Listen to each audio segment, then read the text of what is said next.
মক্কার তরুণ ছাগল পালতো মুশরিকের বিশ্বনবী আর আবু বকর রাদিয়াল্লাহু তাআলা আনহু একবার গেলেন। বিশ্বনবী বলেন, আমি খুব ক্ষুধার্ত, তোমার কাছে কি দুধ আছে ছাগলের? আব্দুল্লাহ ইবনে মাসউদ বলে, আছে, কিন্তু এটা আমার মালিকের, আমি তো দরদ দেখাই আমার মালিকের দুধ আপনি পথিক, আপনারে দিতে পারি না।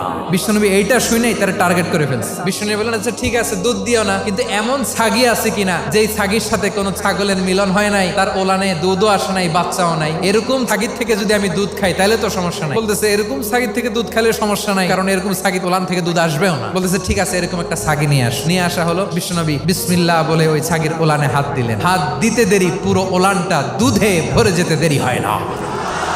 বিশ্বনবী আর আবু বকর রাদিয়াল্লাহু তাআলা আনহু দহন করে পেট ভরে খেলেন। এই দৃশ্য আব্দুল্লাহ ইবনে মাসউদের হৃদয়ে দাগ কাটলো। এই মুজিজা দেখে তিনি বললেন, আশহাদু আল্লা ইলাহা ইল্লাল্লাহ। ওনাকে টার্গেট করে বিশ্বনবী দেখলেন এমন ইন্টেলেকচুয়াল ব্রেন, উনি সূক্ষ্ম জিনিস বুঝে বেশি, ফিকহি জ্ঞান ওনার মধ্যে বেশি। বিশ্বনবী ওনাকে কোরআনের জ্ঞান শিক্ষা দিতে লাগলেন।